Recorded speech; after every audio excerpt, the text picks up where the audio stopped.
Aujourd'hui, il est plus que nécessaire de garder à l'esprit que toutes nos sociétés sont intimement liées et pour toujours à une gestion de l'assainissement des eaux. Ça, c'est inéluctable. Je dirais que une société qui progresse, c'est une société qui gère bien son eau. Sylvain Lacoste, qui est le responsable du service environnement de la ville de Biscarrosse. Sylvain, plusieurs invités que vous avez choisis sur le volet. Pourquoi et comment, de quelle façon ont été choisies ces personnes qui vont coordonner cette conférence débat, car évidemment, le sujet, c'est de dire aujourd'hui qu'est-ce qui se fait pour traiter ces eaux usées, demain qu'est-ce qui se fera, et qu'est-ce que peut faire également l'administré, c'est-à-dire le commun des mortels, pour amener sa petite pierre à l'édifice. C'est un petit peu ça. Donc tous les intervenants ici présents sont des gens qui travaillent en partenariat avec la commune de Biscarrosse sur des programmes en cours ou des programmes à venir. Ce sont des bureaux d'études, des cabinets conseils, et bien entendu la SOR qui est notre fermier. Donc, petit rappel, la commune de Biscarrosse a la compétence assainissement. La compétence eau potable, c'est le syndicat d'adduction d'eau potable basé à Parentis qui la possède. La SOR est notre fermier, c'est-à-dire qu'on lui a transféré la compétence de collecte et de traitement des eaux usées. Donc, vous avez ici deux représentants, M. Pateau, M. Irigoyen, et M. Denis Vanneau, qui est le chef de secteur sur Biscarrosse. On va attaquer par des présentations vidéo, notamment de l'agence de l'eau à Dour-Garonne, pour vraiment resituer la politique de l'eau en France. Une politique qui finalement est assez récente, puisqu'elle remonte aux années 60. La première préoccupation et la première loi qui a été éditée, c'était en 1964. La loi sur l'eau, que certains d'entre vous doivent connaître, en 1992. Et après les directives cadres européennes qui sont de 2006. Vous voyez que c'est des choses qui sont quand même relativement récentes. J'ai jugé utile de vous présenter toute cette politique, notamment en revenant un petit peu dans l'histoire. Ça permet de mieux situer après les réalisations qui ont été faites et les équipements qui ont été créés et installés, notamment par notre commune. Vous verrez qu'il y a des choses qui ont été réalisées dans les années 90. Donc c'est des choses qui correspondent à des préoccupations, à des directives qui ont maintenant plus de 20 ans. Donc il faut toujours bien resituer dans le cadre temporel les aménagements.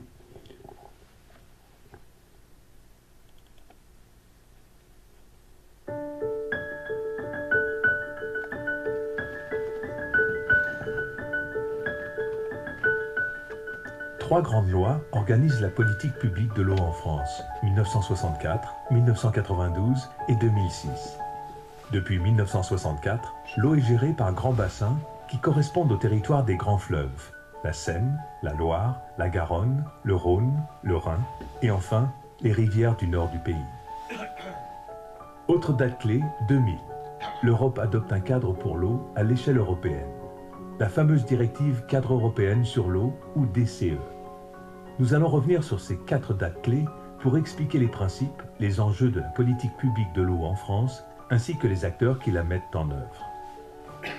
Dans les années 60, la France connaît une activité économique et démographique sans précédent qui se traduit par une industrialisation et une urbanisation croissante. Ce développement s'accompagne également de nombreux chantiers de construction d'infrastructures et de l'essor de l'agriculture intensive. Pour satisfaire les besoins, agriculture, industrie, consommation en eau potable, énergie, la demande en eau s'accroît et la question des premiers conflits entre les usages émerge. La pollution augmente et menace la ressource en eau.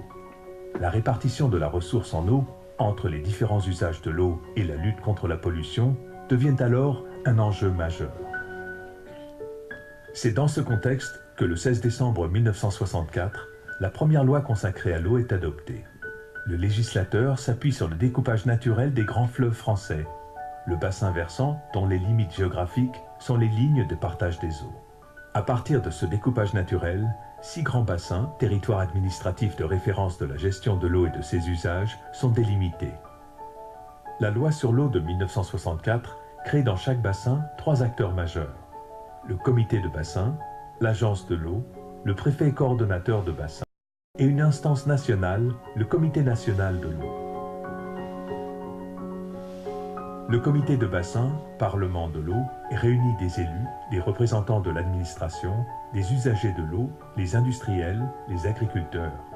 Le comité de bassin définit la politique et les actions à mener pour répartir la ressource en eau et lutter contre la pollution.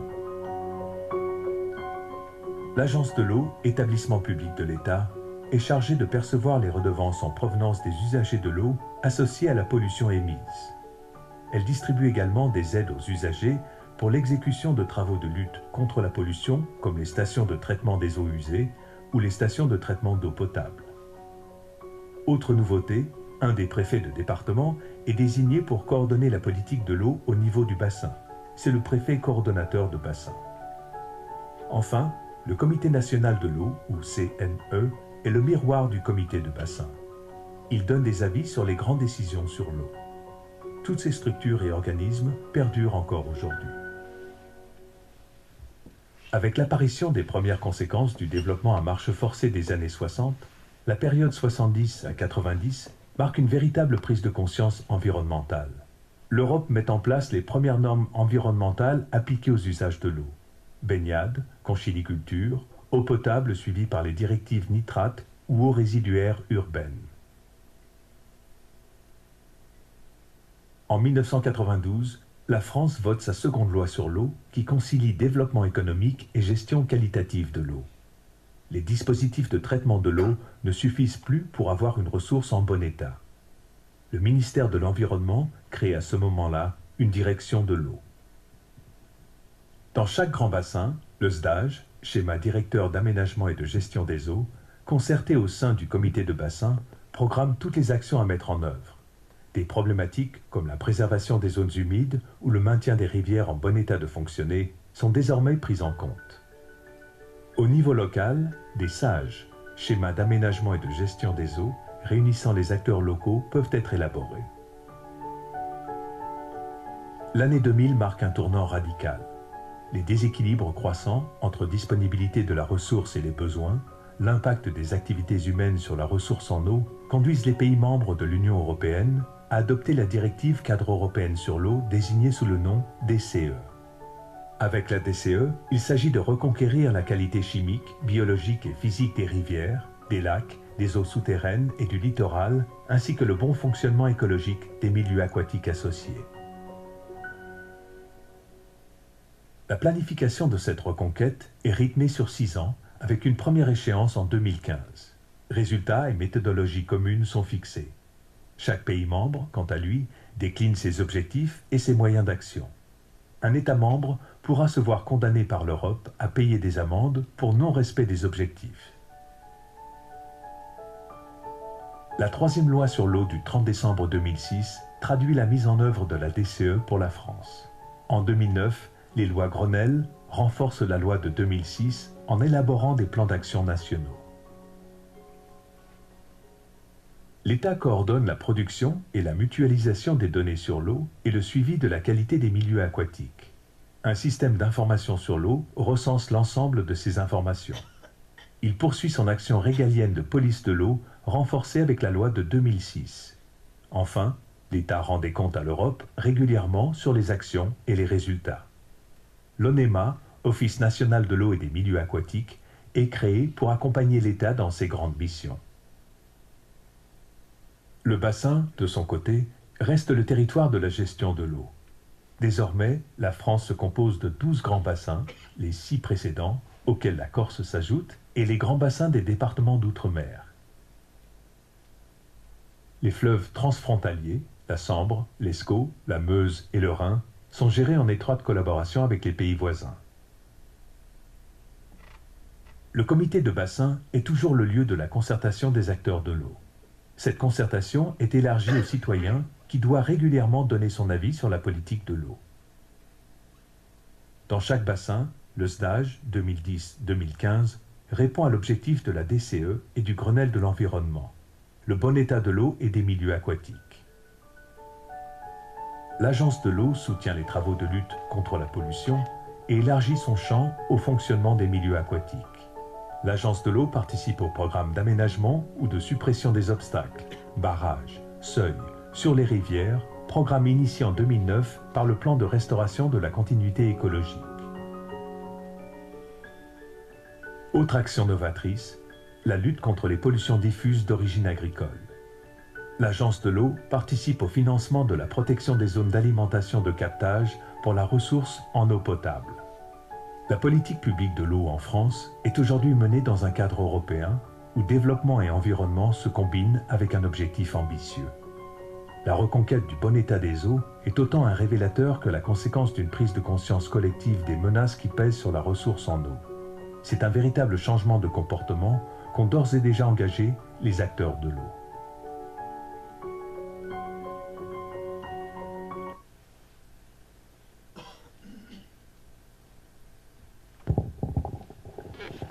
J'espère que je ne vous ai pas perdu avec cette vidéo un peu longue.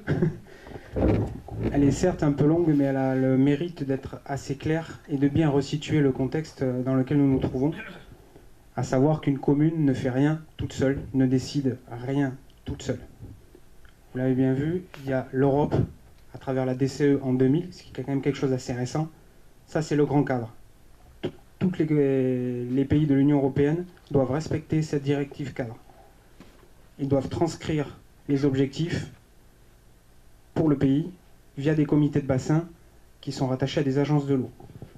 Monsieur Demann, ici présent, ne l'a pas précisé tout à l'heure, Monsieur Demann siège au comité de bassin de l'agence de l'eau à Dour-Garonne. Donc c'est un référent très important pour notre collectivité, puisqu'elle permet de faire entendre la voix d'une commune littorale touristique, avec des contraintes qu'une commune dans les Vosges ou dans le Massif central ne va pas avoir.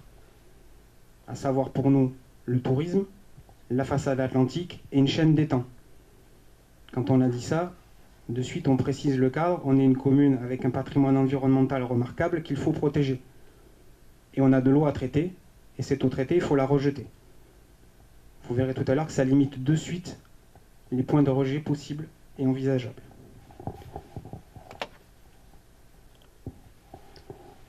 On va continuer avec d'autres petites vidéos. Après, on fera l'intervention de M. Hervé Irigoyen, en gros 40 minutes. Et après, on passera à une première étape de questions. On va comme ça avoir 3 étapes de questions pour ne pas garder des questions pendant 2 heures et tout traiter à la fin. On essaiera comme ça de rattacher au sujet que nous venons de voir. On vous a précisé tout à l'heure que les agences de l'eau tiraient leurs bénéfices de taxation.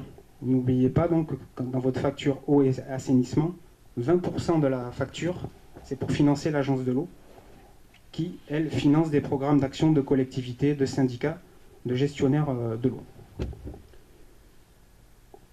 On va maintenant voir une petite vidéo qui explique précisément ce qu'est le SDAGE, donc le schéma d'aménagement et de gestion des eaux, donc en l'occurrence ici celui de l'agence à Dour-Garonne. Donc actuellement on est sur le second plan. On a vu dans la première vidéo, il parlait d'une période de 2010 à 2015. On est maintenant dans le second programme 2016-2021. Toujours avec en filigrane cette idée de protéger et de préserver la ressource en eau, c'est-à-dire les eaux douces continentales.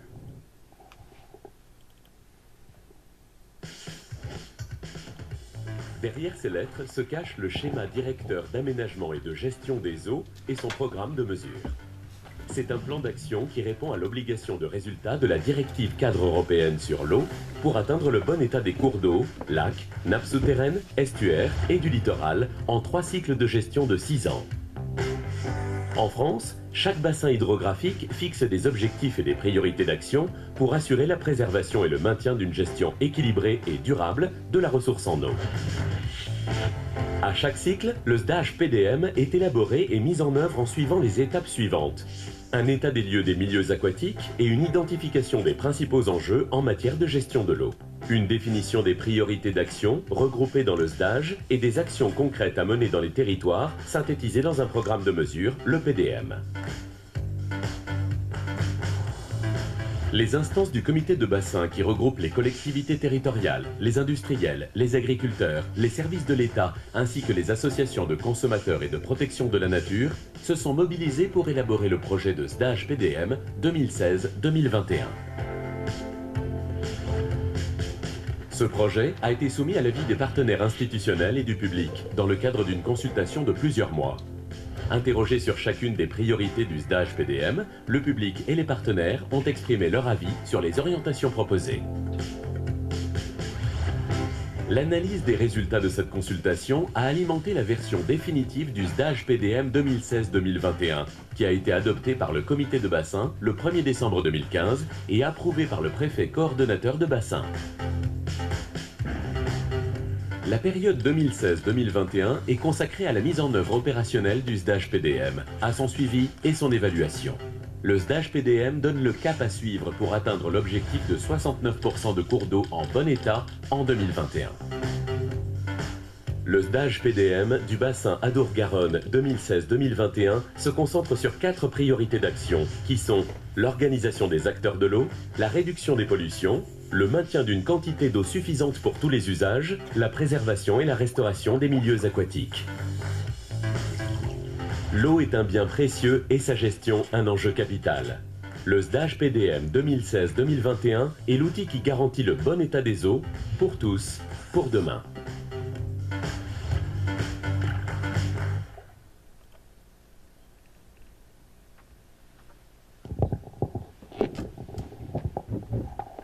Donc vous avez vu à travers cette petite vidéo que le SDAGE, donc pour la période 2016-2021, a retenu 4 grands axes et objectifs.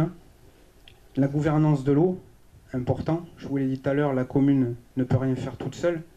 La commune, jusqu'à présent, reste l'échelon de territoire de la gestion de l'eau dans bien des collectivités. Ça va changer avec la loi NOTRe, puisqu'à partir de 2026, suivant la taille des communes, il va falloir se regrouper au niveau de l'échelon intercommunal, où la notion d'eau va prendre le pas sur la notion d'eau usée. C'est-à-dire qu'il va falloir traiter les eaux usées et les eaux pluviales, qui reste un enjeu là aussi important. L'eau de pluie qui ruisselle sur la route va forcément se charger en micropolluants. On en parlera tout à l'heure. Donc vous voyez qu'il y a beaucoup de choses qui s'imbriquent. Les politiques sont claires. Reste maintenant à appliquer ces politiques et à mener de front tous les objectifs.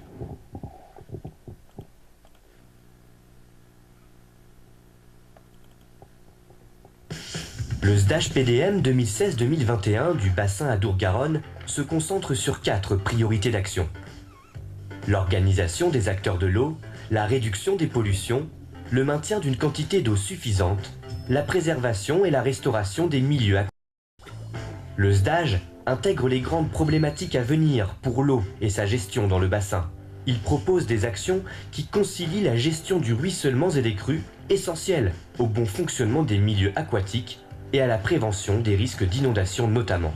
Le SDAGE s'articule donc avec le plan de gestion des risques d'inondation du bassin Adour-Garonne, le PGRI. Ce dernier vise la réduction des conséquences négatives pour la santé humaine, l'environnement, le patrimoine culturel et l'activité économique du bassin hydrographique. L'activité humaine et ses répercussions sur la qualité des eaux littorales et marines sont également au cœur du SDAGE, qui reprend les objectifs du PAM, le plan d'action pour le milieu marin du golfe de Gascogne. Le PAM, mis en place depuis 2012, vise le bon état des eaux marines d'ici à 2020. Pour y parvenir, les gestionnaires des bassins versants amont doivent mieux prendre en compte des exigences du milieu marin pour maintenir sa diversité, sa productivité ainsi que la durabilité de ses activités. Le cycle de l'eau est de plus en plus impacté par le changement climatique.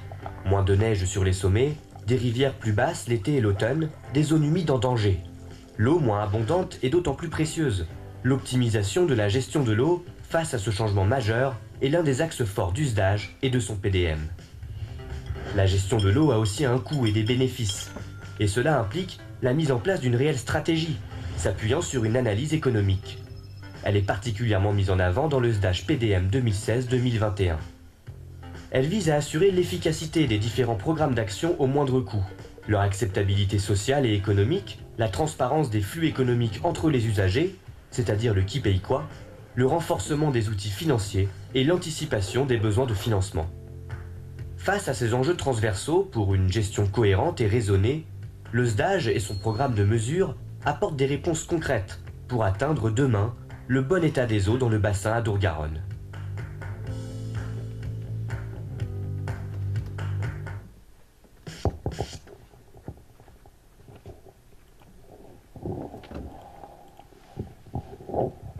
Rapidement, donc par rapport à ces 4 grands objectifs que l'on a vus et qui sont interdépendants les uns des autres, on ne peut pas en dissocier un de l'autre.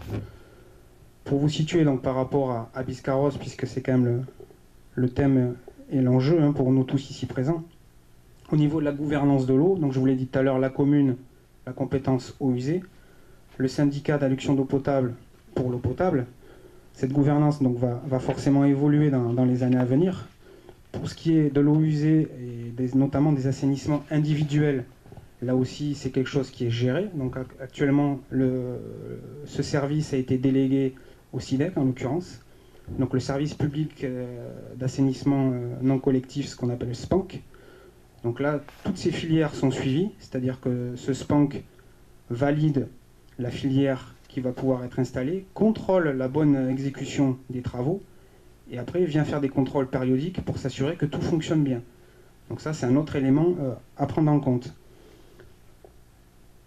Pour le maintien de la ressource, un des objectifs majeurs, bien évidemment, le syndicat d'adduction d'eau potable travaille à ce que la ressource soit maintenue, mais à ce qu'elle soit aussi qualitative. Donc là, on touche des actions qui doivent être communes, aussi bien de la part de la collectivité commune de Biscarrosse, le syndicat, communauté de communes des Grands Lacs, le nouveau syndicat des bassins versants. Tout le monde doit travailler de concert pour s'assurer que la ressource en eau, en l'occurrence pour nous, le lac d'Ocazo, mais aussi les nappes profondes, soit le plus protégé possible. C'est-à-dire qu'on ait le moins de pollution possible. Donc le moins de pollution possible, ça vous concerne tous ici présents. À un moment donné, on peut traiter, essayer toujours d'améliorer le traitement. Il faut quand même se poser la question de savoir si on traite, c'est qu'il y a bien un problème. C'est que nous, on amène tous autant qu'on est une pollution à ce milieu naturel. Donc on y reviendra tout à l'heure. Ça fait partie aussi d'un des plus gros enjeux. C'est que tout un chacun est responsable de la qualité de l'eau d'aujourd'hui, mais surtout de demain. Pour ce qui est de la préservation des milieux aquatiques, ce qu'on a vu, là aussi, différents échelons. La commune de Biscarrosse, communauté de communes Les Grands Lacs, en l'occurrence qui est le pilote et le gestionnaire du site Natura 2000 à la chaîne des étangs, donc qui englobe bien évidemment le lac de Cazaux, Biscarrosse, Sanguinet, qui est notre ressource d'eau. Vous avez, si on rajoute après toutes les couches, sites classés, sites inscrits, etc., là, de ce côté-là, les choses sont plutôt bien en place depuis maintenant plusieurs années. Ça fonctionne très très bien. Ensuite, au niveau de l'agence de l'eau, le premier programme SDAGE 2010-2015 a porté ses fruits. Vous voyez qu'il reste du travail puisqu'on est au deuxième programme. Il y en a un troisième à venir. Là, maintenant, c'est vraiment réaliser sur le terrain des choses concrètes pour arriver aux objectifs fixés dans le premier dossier. Et surtout, analyser si ça fonctionne bien, si c'était utile, et est-ce qu'on a respecté, on va dire, un équilibre financier.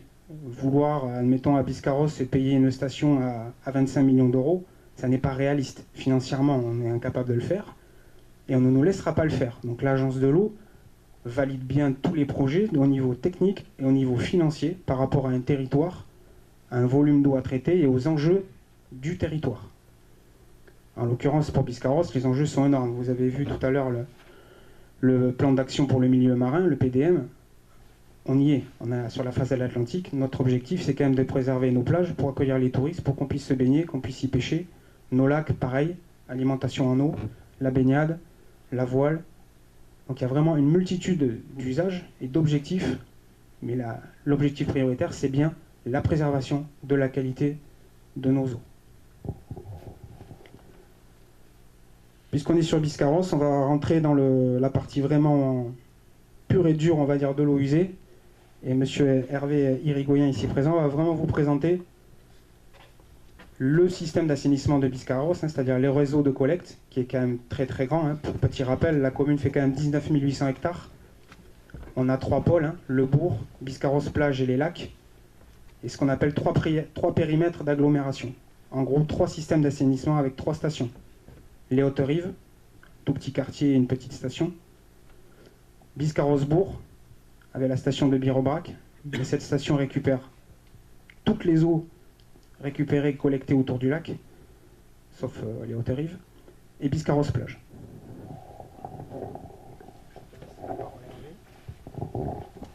Merci, bonjour à toutes et à tous.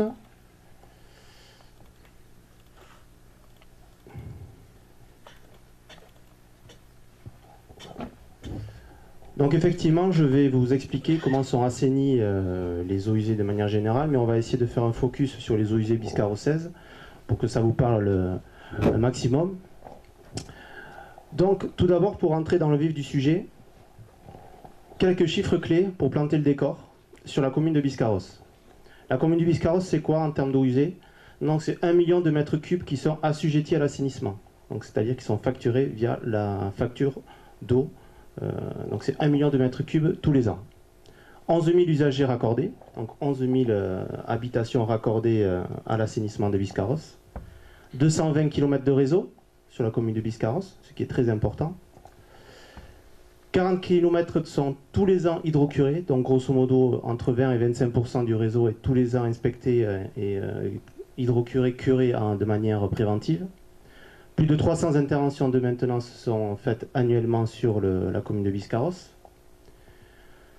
Vous verrez tout à l'heure dans le maillage du réseau d'assainissement de la commune, donc il y a 60 postes de relèvement. 3 stations d'épuration, donc Haute-Rive, la station de la plage et la station de Birobrac, pour un total de capacité de traitement de 74 500 équivalents habitants. 410 tonnes de MS, donc ces 410 tonnes de boue sont évacuées tous les ans, donc les boues de station d'épuration.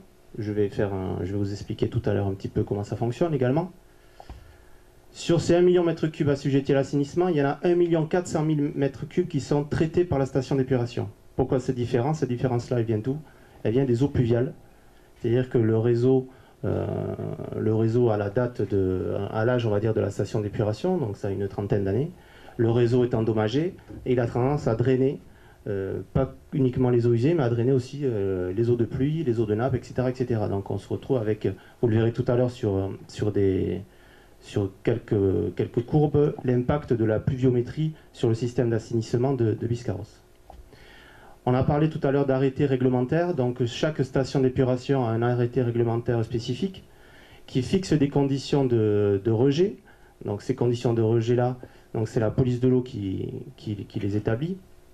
Donc sur l'ensemble du territoire de Biscarrosse, 100% des bilans d'autosurveillance en 2017 étaient conformes.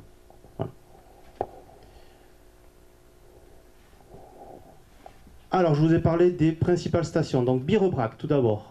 Donc vous voyez le réseau de Biscarrosse-Bourg, on dira. Donc la station de Birobrac, qu'on appelle dans notre jargon technique, c'est une boue activée par aération prolongée. Je vous expliquerai un petit peu plus loin le fonctionnement d'une boue activée par aération prolongée. Son dimensionnement, 43 000 équivalents habitants. Elle est capable de traiter en débit nominal par jour 6 410 mètres cubes. Un mètre cube, je rappelle, c'est 1000 litres. Et son rejet, on est en aspersion par forêt. En forêt, pardon. Sylvain, tout à l'heure, rappellera la problématique aujourd'hui qu'on a sur Birobrac et notamment le type de rejet que l'on a sur cette station. Deuxième grosse station sur la commune de Biscarrosse, la station de la plage. Boue activée par aération prolongée également. Elle est capable de traiter 30 000 équivalents habitants. Donc elle a essentiellement un fonctionnement saisonnier, on le comprendra, avec l'afflux de touristes l'été. Elle est capable de traiter 4500 mètres cubes par jour et son rejet se fait sur la côte. Voilà, vous avez un rejet qui se fait directement sur la plage, côté CEL. Quelques petites notions. On va commencer par à quoi sert l'eau au quotidien? Bien sûr, à boire, à s'hydrater,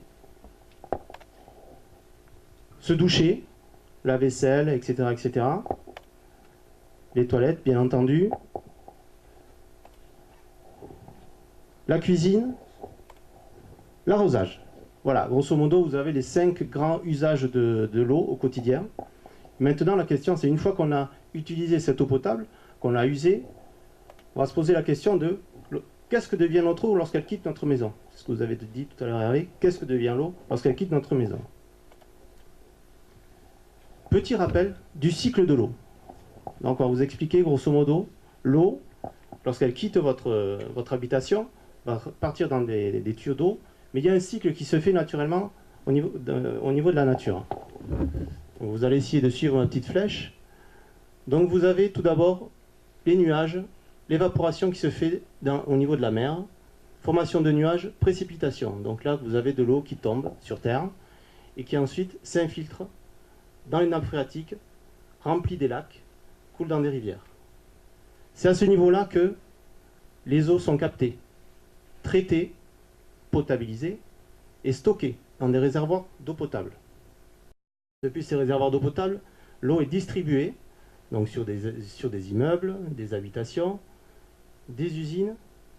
Elle est utilisée donc par les usages que l'on a vus précédemment. Et ensuite, elle est collectée. Donc collectée et dirigée vers la station d'épuration. Qui, la station d'épuration, a, elle, pour rôle de la traiter et de la rejeter au milieu naturel de la manière la plus propre possible pour qu'elle puisse réintégrer le cycle, etc., etc., etc. Donc la question, comment fonctionne une station d'épuration? Il y a plusieurs étapes dans un traitement, dans une station d'épuration. Il y a tout d'abord ce qu'on appelle le pré-traitement. Donc vous voyez sur la partie gauche l'arrivée des effluents. Donc ce sont les eaux usées qui sont chargées en tout un tas de matières et qui vont tout d'abord être dégrillées. Donc le dégrillage dans une station d'épuration permet à enlever l'ensemble des déchets grossiers des eaux usées. Qu'est-ce que c'est les déchets grossiers? Ça va être depuis donc, des papiers, des bouteilles plastiques, du bois, des tongs, de tout ce qu'on peut trouver dans du réseau. Donc quand tout à l'heure Sylvain parlait des usages que l'on fait de l'eau, lorsqu'on vient à la station d'épuration et si on est curieux et qu'on regarde un dégrilleur, on se demande comment il y a certaines choses qui font pour passer dans les tuyaux d'eau usée. Une fois que l'eau est dégrillée, ensuite cette eau se dirige vers un ouvrage que l'on appelle un dessableur dégraisseur. Donc comme son nom l'indique, on va sur cet ouvrage-là dégraisser les eaux et les dessabler. Pourquoi on enlève d'où vient le sable dans les eaux? Tout simplement, lorsque vous lavez la salade, vous prenez une douche, vous avez de la poussière, du sable, etc. qui part sur les réseaux. Mais également, les réseaux qui, eux, sont vétustes, on va tendance à relarguer du sable aussi sur le réseau. Donc on retrouve du sable au niveau de la station d'épuration. Ce sable-là, le dessableur permet de récupérer le sable. Ce sable ensuite est lavé. Et une fois qu'il est lavé, il sert à quoi? Il sert à faire des tranchées ou à faire tout ce qui est pour faire de la voirie, etc., etc. On va dégraisser les eaux aussi à ce niveau-là. Comment ça se fait qu'on trouve de la graisse dans les eaux usées? Tout simplement par la cuisine, par l'ensemble des produits ménagers que l'on utilise au quotidien. Quand vous lavez les mains avec du savon, c'est de la graisse, ni plus ni moins, c'est des matières grasses. Et aussi et surtout, dès que vous prenez une douche, sur votre peau, vous avez toujours un petit peu de gras, on dira, ou sur les cheveux.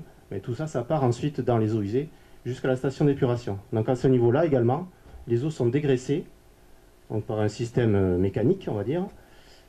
Les graisses sont sorties du système et sont traitées de manière biologique sur la station. Voilà, à part des eaux. Donc nos eaux on a enlevé les matières grossières, elles ont été dégraissées, elles ont été dessablées. Il y a toute la pollution qui est dissoute à l'intérieur qu'il faut traiter dorénavant. Et comment on va faire ça? Sur une boue activée à aération prolongée, on utilise un bassin d'aération. Dans ce bassin d'aération, les eaux usées vont être au contact de boue, de bactéries. Ces bactéries-là, qu'est-ce qu'elles vont faire? En réalisant des cycles d'aération, d'après des mesures que l'on fait au quotidien, ces bactéries-là vont se nourrir en fait de cette pollution dissoute, et grosso modo séparer la pollution de l'eau. Donc pour cela, on agite le bassin, on aère le bassin régulièrement, et vous avez ensuite l'eau quitte le traitement biologique pour se diriger vers un autre ouvrage très important qui s'appelle le clarificateur. Le clarificateur, si je dois le schématiser, c'est une grande bassine. Cette grande bassine, grosso modo, vous avez un temps de séjour qui est très important à l'intérieur, et quand vous avez une goutte d'eau qui arrive au centre du bassin,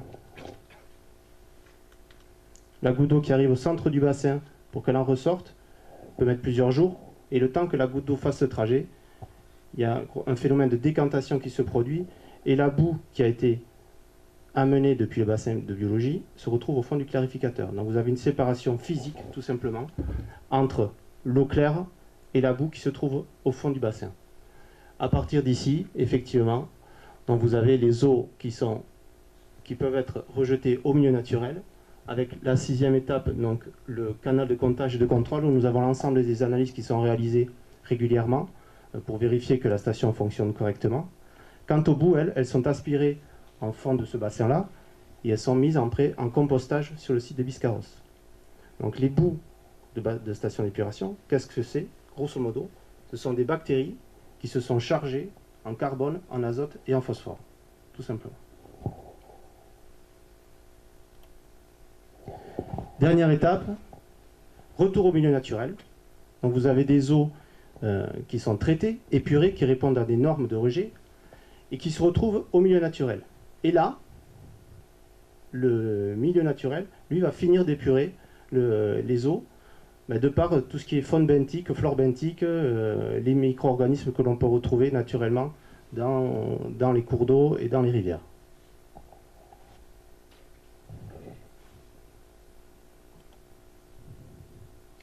Alors sur Biscarrosse, est-ce que les stations d'épuration sont performantes? Tout d'abord, un petit zoom sur les volumes qui sont traités, notamment la station de Birebrac. Donc je rappelle, la station de Birebrac, c'est la station du bourg. La ligne verte, ce sont les volumes qui rentrent dans la station. Les pics rouges que vous voyez, c'est la pluviométrie. Plus vous avez un pic rouge qui est élevé, plus il pleut, ni plus ni moins. Donc vous voyez effectivement que lorsqu'il pleut, vous avez beaucoup d'eau qui rentre à la station d'épuration. Et quand il pleut un peu moins, notamment sur les mois avant l'été, on va dire, on peut passer de 3000 m3 en dessous à quasiment 6000 m3. Donc on double grosso modo la quantité d'eau qui rentre dans le système. Donc c'est la même chose. Et donc il faut régler effectivement les traitements en fonction de cette quantité d'eau qui arrive. On voit aussi l'impact de la saison touristique. Vous avez une augmentation sur les mois de juillet et août. En termes de données analytiques en sortie, donc les arrêtés, les normes de rejet pour la station de Birebrac, donc on parle de DBO5, demande biologique en oxygène sous 5 jours, de demande chimique en oxygène, donc DCO, et on parle de MES ou matière en suspension. Donc ce sont des paramètres qui sont analysés et qui permettent de vérifier la qualité de l'eau. Donc ici vous avez l'ensemble des bilans qui ont été réalisés, des bilans d'autosurveillance qui ont été réalisés sur 2017. Et donc on voit que sur les concentrations, donc que ce soit en DBO5, DCO, MES, les paramètres qu'on nous demande de contrôler, on a toujours été en dessous de la norme. Donc on n'a jamais eu un dépassement de norme sur la station de Birebrac. Même chose pour le rendement, c'est-à-dire qu'il est demandé à la station de traiter et de mettre une concentration, d'avoir une concentration minimale, mais également d'avoir un bon rendement épuratoire. Si vous avez 100 qui rentrent, il faut grosso modo que vous en ayez 10 qui sortent. Voilà. Donc, et de même chose pour les rendements, que ce soit en DBO5, en DCO et en MES, on a été régulièrement, tout le temps même au-dessus de ce qui est demandé au niveau de la norme. Petit zoom sur la station de la plage, même chose. Donc là, effectivement, quand je vous parlais de la saisonnalité du fonctionnement de la station, voilà, ça saute aux yeux. On passe grosso modo en hiver, il y a 500 m3 d'eau qui rentre dans la station, et en été, on est à plus de 3000 m3, avec un pic grosso modo aux alentours du 15 août. Voilà. Donc on fait x6 sur l'évolution de la station d'épuration au niveau de la plage. Au niveau des analyses, donc toujours des bons résultats sur l'année 2017, avec des concentrations en sortie qui sont toujours en deçà de la norme. Même chose pour le rendement,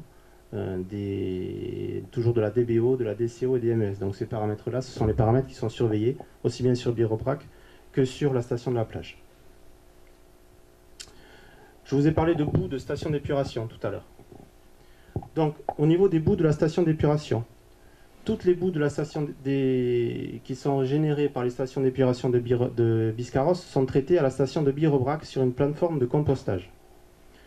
Donc petit rappel, 1 400 000 m3 d'eau usée arrive à la station annuellement.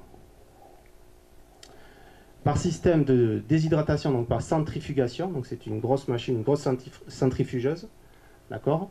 On sépare l'eau de la boue, et de là on produit 2000 tonnes de boue annuellement. Ces tonnes de boue sont mélangées à des déchets verts pour obtenir du compost. Et à cette étape-là, donc il y a toute une batterie d'analyse qui est faite sur le compost régulièrement.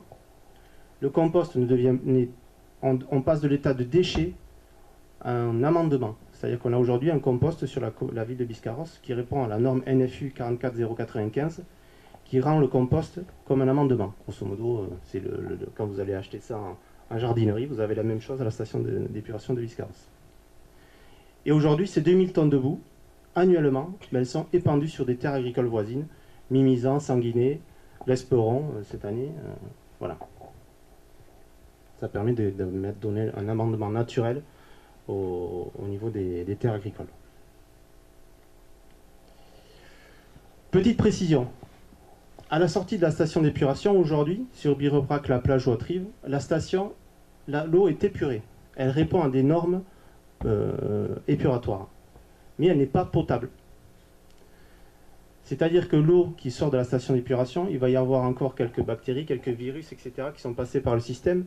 Elle répond à des normes sur des matières en suspension, mais elle n'est pas potable. Elle n'a pas été potabilisée. Ça, c'est un point important. Pour la rendre potable, il faudrait la réinjecter dans un système avec de la désinfection, du passage sur filtre, sans doute du traitement UV, etc., etc. Il faudrait refaire une usine derrière si on voulait réutiliser l'eau potable. C'est des choses qui existent. C'est des choses qui se font là où il y a une pression hydrique qui est très forte. Mais ici, on va dire sur Biscarrosse, il n'y a pas de nécessité d'en arriver là. Quand j'ai des pressions hydriques, un exemple, aux États-Unis, il y a une ville très connue au milieu du désert, Las Vegas, qui, grosso modo, tourne en circuit fermé. Plus de 95% de leur eau est réutilisée.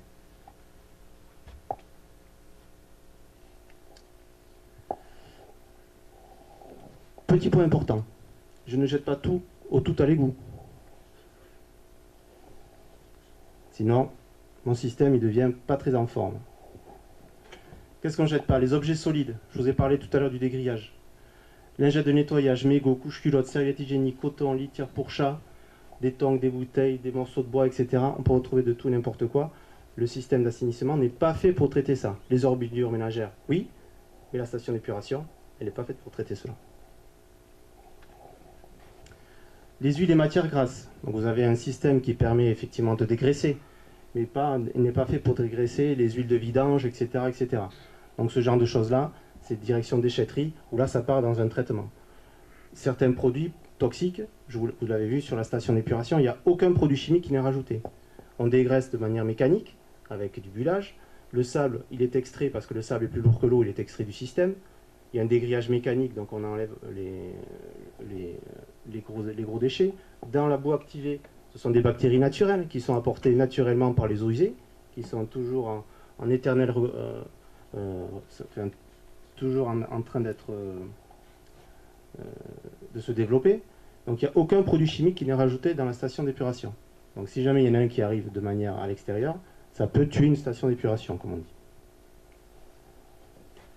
C'est ce que j'étais en train de dire. Les toxiques, donc vernis, peinture, solvants, etc., etc., sont à proscrire dans le réseau de tout à l'égout.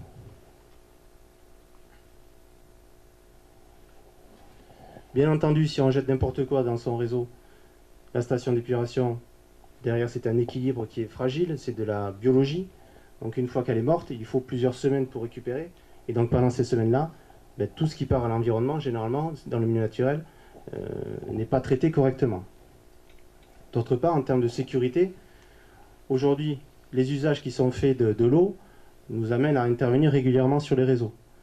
Dans les réseaux, c'est pas neutre, il y a des gaz qui sont produits, il y a de l'hydrogène sulfuré, il y a tout un tas de choses que si on peut éviter d'y descendre, c'est mieux. Voilà, donc il faut penser à la sécurité des agents qui interviennent sur les réseaux d'assainissement. Et bien sûr, les économies sur la facture. Pourquoi? Si aujourd'hui on a un acteur responsable, c'est Sylvain qui l'a dit tout à l'heure, si aujourd'hui on fait n'importe quoi avec l'eau, grosso modo, le système va se dégrader. Ce système, pour le remettre aux normes et le remettre il va falloir réinjecter de l'argent, faire des travaux, etc.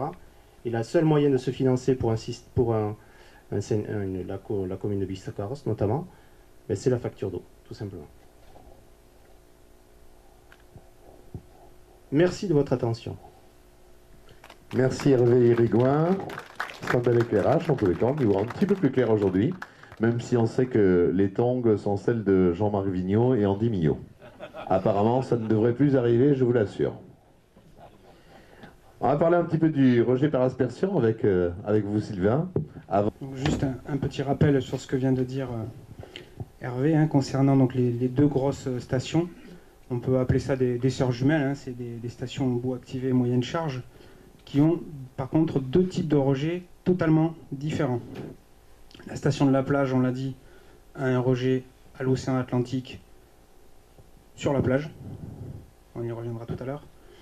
La station de Birebrac a un rejet particulier qui, au jour d'aujourd'hui, est encore en phase d'expérimentation. Notre souhait, c'est que ça devienne pérenne. On vous a dit tout à l'heure que la station, elle datait des années 1992. Donc on était déjà dans des préoccupations d'assainissement, mais c'était loin d'être très très poussé en termes d'obligations notamment. Cette station au départ se trouvait au lieu-dit Saint-Martin, c'est-à-dire à Biscarrosse-Bourg, comme quasiment toutes les stations d'épuration des communes voisines, Parentis, Gast, Sainte-Eulalie. Pour les plus anciens, vous vous souvenez peut-être du Contralac, qui avait permis à un moment donné de tirer la sonnette d'alarme par rapport à l'eutrophisation de ce lac sud. Donc dans un premier temps, les bassins d'infiltration de l'ancienne station ont été basculés sur Birebrac, et ensuite la station de Birebrac a été construite en 92. Mais ça n'a pas suffi. Même si on a fait des bassins d'infiltration, on s'est aperçu qu'il y avait quand même un impact sur l'environnement, notamment sur des lagunes qui étaient voisines, pas sur le lac. Contrairement à ce qui se dit et ce qui s'écrit depuis belle lurette, la station de Birebrac n'a jamais eu d'impact avéré sur le lac. Par contre, qu'elle en ait eu sur le milieu naturel environnant, environnement proche, c'est-à-dire 100 mètres autour, oui. Donc il a été décidé, en concertation avec notamment les services de l'État, de se poser la question, que fait-on de ces eaux?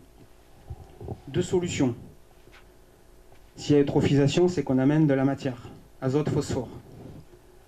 Soit on traite l'azote et le phosphore, ça voulait dire que 2 ans après avoir fait une station, il fallait en refaire une neuve. Politiquement, financièrement, c'était difficilement supportable. Ou alors on innovait. C'est l'innovation qui a été choisie. Irriguer de la forêt. Ça se fait déjà un peu partout dans le monde. Les papeteries de Gascogne le faisaient déjà. Avec les effluents traités de la papeterie, ils arrosent de la forêt. Ça ne s'est pas fait aussi facilement qu'on l'espérait. C'est un dossier qui a mis 5 ou 6 ans à avoir le jour. Mais finalement, on y est arrivé. Donc le principe, il est simple. Vous avez l'eau qui sort de la station, un gros bassin étanche, des pompes, on passe le cordon dunaire qui est de suite après la station, et on irrigue de la pinède, c'est-à-dire des sprinklers d'arrosage qui arrosent de la forêt. Tout ça sur 50 hectares. Donc ça, c'est en phase d'étude depuis maintenant les années 2006. On est arrivé au terme de l'expérimentation, et s'est posé la question de savoir, est-ce qu'on continue ou pas?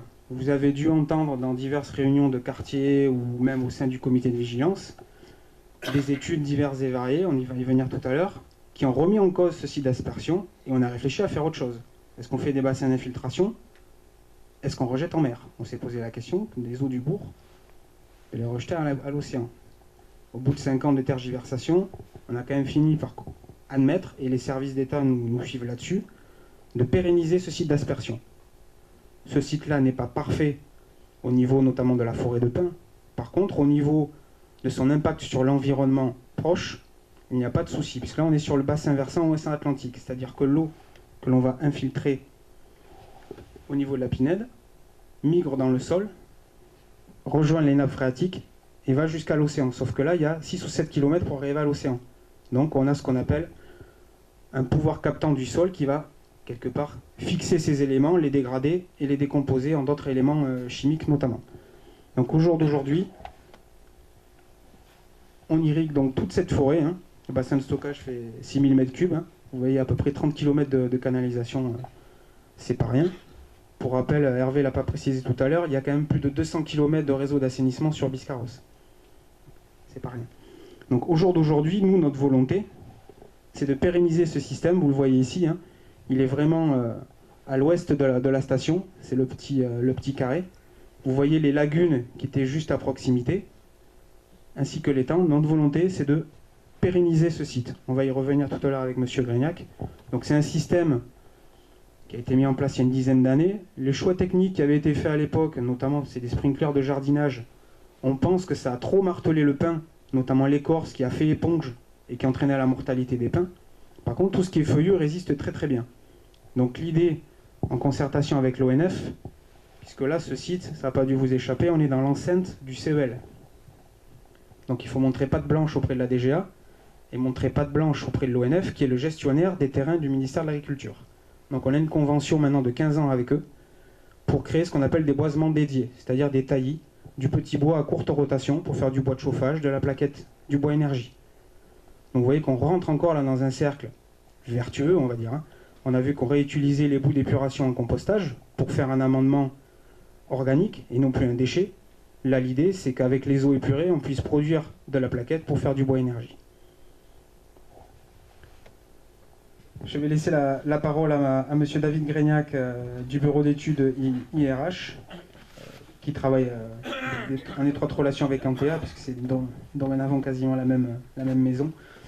Donc IRH qui travaille maintenant avec nous sur les dossiers avant-projet de la station de Bierbrac et de la station de Biscarrosse-Plage.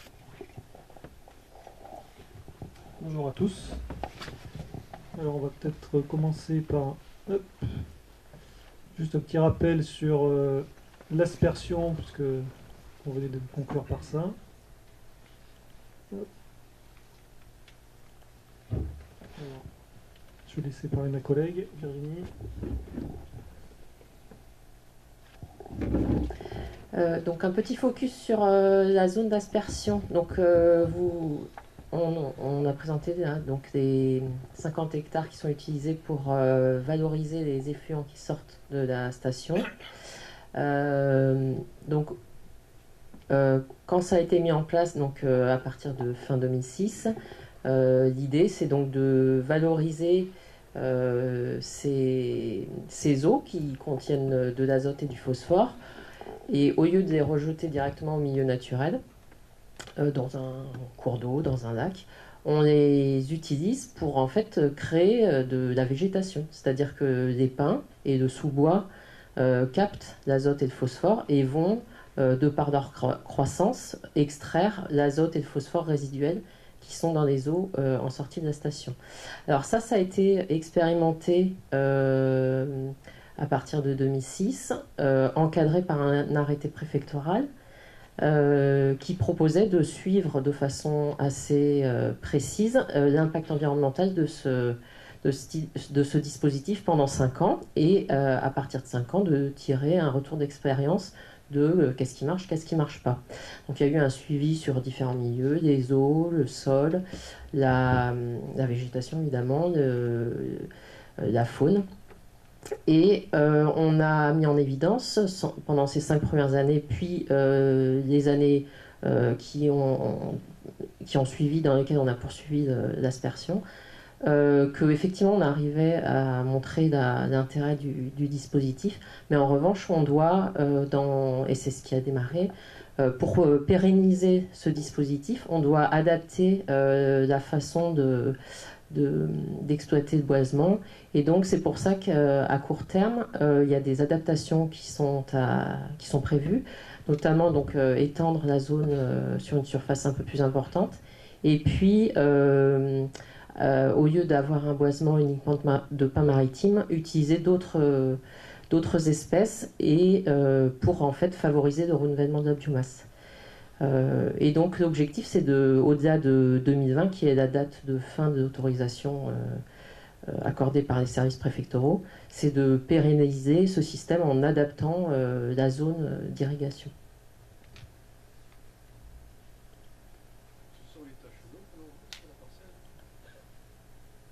Non, je pense que c'est la lumière.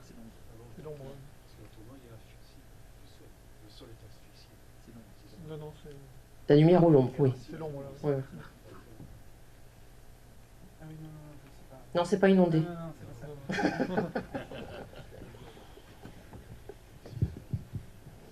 Voilà pour l'aspersion. Donc pour ma part, je vais vous présenter un peu sur les sujets sur lesquels on travaille sur les deux stations d'épuration, donc de la plage et de Bierbrac.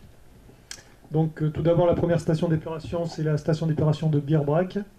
Donc la filière existante, c'est une station donc, qui est déjà prévue pour travailler avec 2 saisons, une saison hiver et une saison été. Donc qui travaille à 7500 équivalents habitants en hiver et 43 000 l'été. Les mètres cubes à traiter, c'est 1725 mètres cubes jour l'hiver et de l'ordre de 6410 mètres cubes jour l'été. Alors ça peut varier, ça c'était la note de conception, on va dire. En fait, il s'avère qu'on a beaucoup d'eau l'hiver du fait de la pluviométrie. Donc on se retrouve également avec des gros volumes en période hivernale. Et on travaille aussi avec on parle de volume journalier, mais il y a aussi des débits. Donc on travaille entre 100 mètres cubes heure et 620 mètres cubes heure. Ça aussi c'est très important sur une filière de traitement, de regarder à la fois les volumes journaliers, mais aussi en mètres cubes heure, ce qui peut arriver. Voilà, donc une forte variation de charge saisonnière à prendre en compte et une forte variation hydraulique également. Au niveau du traitement actuel, donc ces stations sont prévues pour traiter le carbone biodégradable, c'est ce qu'on appelait tout à l'heure la DBO5, le carbone total, on va dire que c'est la DCO, et puis les matières en suspension, appelées MES. Donc actuellement, ce qu'on a vu tout à l'heure, les performances de la station d'épuration vont au-delà des exigences sur ces trois paramètres, qui sont de 25 mg par litre pour la DBO, 125 pour la DCO, et 35 pour les matières en suspension. Voilà. Je vous ai mis, les tableaux sont un peu petits. Nous, on raisonne souvent en centiles 95. Donc, ce qu'on cherche, c'est qu'on regarde que 95% du temps, qu'est-ce que fait la station. Voilà. Parce qu'on peut toujours avoir des cas exceptionnels, 5% du temps. Et déjà, on ne raisonne pas en moyenne, on veut qu'elle travaille très bien dans 95% des cas, et pas seulement à la moyenne. Et donc là, par exemple, on peut voir que dans 95% des cas, les concentrations sont au maximum pour la DCO de 67 mg par litre, alors qu'on en doit maximum 125. Donc on est 2 fois meilleur que ce qu'on peut attendre. La filière de traitement, donc un petit schéma. Donc, je sais pas si donc on a tout d'abord, je rappelle vite fait, le dégrillage, on retient les macro-déchets. Ensuite viennent des sableurs dégraisseurs, donc on retient les sables, les graisses. Un bassin tampon important sur la station de Biarbrac, comme on a des grosses variations hydrauliques, et pour protéger la filière qui suit, on essaye de lisser un peu ces débits, donc on les stocke momentanément dans un bassin qui fait 1500 mètres cubes. Ensuite un gros bassin de traitement biologique où les bactéries dégradent la pollution. Donc là on vient aérer des boues. Et elle dégrade la pollution, donc le carbone, l'azote, et elle stocke une partie, elle se multiplie. Ensuite, on a 2 clarificateurs, donc ces grandes coupelles dans lesquelles il va y avoir la décantation des eaux. Les boues tombent au fond, l'eau clarifiée reste en surface et vient surverser dans le canal de comptage, où on fait les prélèvements et on vérifie les débits. Et ensuite, on a un poste donc, de relèvement qui va cette fois-ci envoyer l'ensemble des eaux vers le système d'aspersion. Les boues tout d'abord tombent dans ce qu'on appelle un puits à boue et tournent en circuit fermé en fait, puisque si on n'avait pas ce système de circuit fermé, petit à petit, on viderait le bassin aéré de ces boues, donc on veut qu'elles restent dans le système. Ce qu'on extrait en fait, c'est que l'excédent de boue qui s'est multiplié. Voilà. Donc l'excédent de boue qui s'est multiplié, on l'envoie vers un silo épaississeur pour les concentrer une première fois, vers 2 centrifugeuses pour les reconcentrer encore, puisque le but c'est pas de gérer l'eau, c'est de récupérer que la boue. Donc on essaye d'extraire au maximum par des étapes l'ensemble de l'eau qui est mélangée au bout. Et ensuite on vient mélanger ces boues résiduelles avec des éléments végétaux là, pour faire du compost. Voilà. Et les boues sont évacuées. Les perspectives à court terme d'amélioration sur Biarbrac. Donc actuellement on étudie, une première chose c'est le traitement du phosphore. Donc l'objectif c'est que le phosphore n'aille pas se retrouver en totalité sur l'aire d'aspersion. Donc pour cela, la principale technique c'est de précipiter le phosphore. Donc tout à l'heure monsieur parlait de réactif. Dans ce cadre-là, on serait amené, pour traiter le phosphore, d'ajouter des sels de fer. Donc là, ça fait appel à nos études de chimie, on va le voir par la suite. Ensuite, la deuxième piste, c'est l'abattement de la bactériologie. Donc, une fois que l'eau est clarifiée, il reste encore à l'intérieur de l'eau des bactéries. Donc l'idée, c'est de filtrer davantage l'eau et ensuite de la désinfecter par des lampes UV. Donc c'est ce que vous avez sur les images. Donc la cuve noire, c'est le stockage chloroférique. Les filtres rotatifs sur le côté que vous pouvez voir, donc des grands tambours avec finalement une maille très fine qui vont retenir les quelques résidus de boue qui pourraient partir. Et ensuite donc des filtres UV, des lampes UV pardon, qui éclairent l'eau. Et donc ça nous permettrait d'avoir, le but c'est d'avoir une obtention de nouvelles arrêtés pour les 15 à 20 prochaines années. Avec toujours cette fois-ci une augmentation un petit peu de la capacité de Bierbrack, parce que l'idée serait de la passer à 45 000 équivalents habitants. De traiter le phosphore, donc la norme, je vous ai mis là la norme classiquement demandée, qui est de 2 mg par litre. Oui. Oui, je comprends ça. Le phosphore. Oui. Si c'est pour irriguer, on sait que les landes, elles sont en carence de phosphore. Là, on nous demanderait... Pas le problème de l'enlever si c'est pour irriguer. Alors, C'est l'inverse. je vais laisser répondre. Alors, au départ, effectivement, l'aspersion a été mise en place avec l'objectif de produire du bois. Donc il fallait du phosphore et de l'azote. On a dit que là, on basculait sur un boisement dédié type bois énergie. On n'est plus tellement là pour sortir de l'agrume et de la bille. L'idée, c'est qu'il y ait au moins un couvert végétal ligneux qui puisse fixer une partie des éléments, voire les dégrader. Nous, on a pris le parti de limiter au maximum l'apport direct au milieu, c'est-à-dire au boisement. Le boisement, il va continuer à croître, on lui amène de l'eau, mais on va réduire d'autorité le phosphore et l'azote. Pour être certain, parce que le boisement va en capter une partie, il va le dégrader, il ne faut quand même pas se voiler la face, il ne va pas capter 100% des apports. Tout ça, ça continue à migrer dans le sol. On le sait puisqu'on le suit. Ce qu'on ne voudrait pas, c'est que dans 20 ans, on nous dise « Attendez, maintenant, vous avez atteint des concentrations dans le sol qui sont telles que c'est terminé. » Donc, on assure d'ores et déjà la pérennité des installations en forçant le traitement. Au jour d'aujourd'hui, qu'on soit clair, rien ne nous l'impose. Hein. Mais on le fait par anticipation, parce que quelque part, on a bonne conscience, et l'idée, c'est qu'il faut pérenniser le système. Qu'on ne se repose pas la question tous les 5 ans, qu'est-ce qu'on fait de nos eaux? Alors, le système d'ailleurs d'injection d'un sel de fer permettra d'ajuster le dosage à ce qu'on souhaite également. Puisque, toujours pareil, plus on va en mettre, et plus ça va nous coûter cher, mais par contre plus on aura de performance, et vice versa. On en mettra moins si on a besoin d'aller moins loin. Je vous ai mis une valeur d'Escherichia coli, E. coli. Donc ça c'est la bactérie la plus courante présente dans les eaux, et présente un peu partout d'ailleurs. Donc on raisonne souvent par rapport à elle en termes de seuil, donc là ça serait 1000 unités pour 100 millilitres. Principe du traitement du phosphore.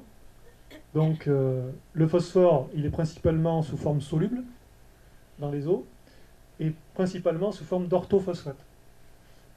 Donc polyphosphate, orthophosphate, donc 60 à 85%. Les origines, donc le métabolisme humain, on rejette tous du phosphore dans nos urines. Les lessives, en diminution parce qu'il y a eu quand même de gros travaux, enfin des normes qui ont été un peu plus sévères sur le phosphore, en demandant aux industriels de réduire les concentrations en phosphate. Et les rejets industriels. Donc l'ajout de sel de fer, le but c'est d'ajouter des ions Fe3+. Ces ions, on les injecterait sous la forme d'une solution de chlorure ferrique, donc des chlorures, Cl- et du fer Fe3+. Et les ions fer donc, vont se complexer avec le phosphore sous forme PO4. Donc on forme des précipités, donc le précipité FePO4 qui est la strangite, et d'autres précipités, parce qu'ils vont réagir également les ions fer avec d'autres ions, qui sont les ions OH- et HCO3-. Donc ils vont former des hydroxydes de fer. Donc, ça, on ne peut pas éviter. Donc pour, on va dire, une goutte de fer qu'on ajoute, eh bien, on ne va pas faire une goutte de précipité de fer avec du phosphore. Ça va se diviser un peu en deux. Donc tout ça forme des précipités. Ces précipités vont se retrouver dans les boues. Ils vont se mélanger avec les boues biologiques de notre station d'épuration. Principe de désinfection UV. Donc là, on émet un rayonnement ultraviolet avec des lampes UV sur une fréquence qui est de 254 nanomètres. Cette fréquence-là, en fait, a la propriété de traverser finalement la paroi des bactéries et de venir modifier l'ADN. Donc c'est ce que vous avez en bas. En fait, l'UV va créer une liaison entre deux thymines. Ce principe-là va faire que en fait, la bactérie va être inactive, elle ne va plus arriver à se multiplier, à travailler. L'intérêt de cette technologie-là, c'est qu'on n'injecte rien d'autre. On n'injecte pas de réactifs chimiques. Il y a d'autres produits désinfectants, comme le plus connu étant le chlore pour l'eau potable, qui peuvent, eux, créer des sous-produits, par exemple. Là, ici, c'est simplement l'action des ultraviolets. Par contre, on n'a pas d'effet rémanent, comme avec du chlore, qui, lui, perdure dans le temps et continue à traiter, à désinfecter par la suite.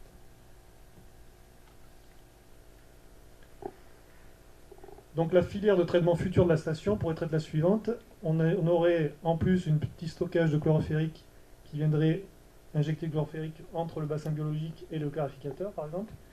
Et puis, donc, derrière les clarificateurs, des filtres rotatifs et un système de lampe UV, voilà, qui compléterait la filière.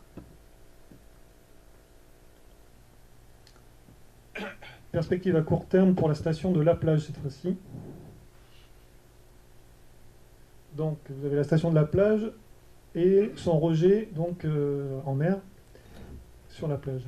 Donc vous avez la photo ici de l'extrémité qui dépasse de la conduite, puisque la conduite en fait est totalement enterrée. Il y a juste à son extrémité qui ressort sur la plage, avec cette forme un peu de pieuvre. Donc ce rejet a été créé dans les années 70, en 72, je crois. Donc la station de La Plage, 4000 équivalents habitants l'hiver. Enfin, elle a été construite pour 4000 équivalents habitants l'hiver et 30 000 l'été. 600 m3 jour l'hiver, 4500 m3 l'été. 25 m3 heure à 346 m3 heure. Donc là aussi des grosses variations, que ce soit de charge. Actuellement, ce qui est mesuré, c'est plutôt entre 850 l'hiver, équivalent habitant, et 21 000 l'été. Et des fortes variations hydrauliques, avec 230 m3 jour à 3330 m3 jour. Là aussi, il a été conçu pour traiter le carbone biodégradable, DBO, le carbone total des en suspension MES. Et les performances, donc, elles sont à fiabiliser en période intermédiaire. Donc pour l'instant, on n'a aucune non-conformité. Par contre, l'exploitant a de grosses difficultés à certaines périodes de l'année. Ce qu'on appelle période intermédiaire, ça va être des périodes de pointe, notamment des week-ends de mai. Par exemple, des périodes comme ça. Voilà, où on n'a pas encore, on a des charges qui commencent d'un coup à arriver très vite, parce que c'est les ponts de mai et tous les estivants arrivent, et repartent d'ailleurs très vite derrière aussi, quelques jours après. Donc ça fait des grosses variations de charge, et donc pour adapter la station à ces flux vraiment très rapides dans le temps, il faut améliorer la filière. Vous avez le schéma de la filière, qui est un peu similaire à celle de Bierbrack. Un poste de relevage, du dégrillage dans le poste, un dégrilleur derrière, un canal de comptage de mesure, 2 dessableurs dégraisseurs, un bassin tampon également ici pour lisser les charges hydrauliques de 600 m3, il est un peu plus petit, des bassins biologiques. Donc là on a 2 bassins, donc ça permet à l'exploitant d'adapter un peu le gros bassin évidé en période hivernale. Il travaille plutôt sur le petit, et en période estivale les 2 bassins sont en fonctionnement. Et ensuite, on a 2 clarificateurs et le canal de rejet. Les boues sont également ici un peu épaissis, stockés en silo et évacués donc, vers la station de Bierbrack pour être après à nouveau déshydratés et mélangés de compost. Les perspectives d'amélioration à court terme, donc fiabiliser le traitement biologique. Donc l'objectif, ça va être de passer en traitement, un passage en aération prolongée. Donc on est sur une boue activée, ici moyenne charge. Bon, c'est des termes un peu techniques.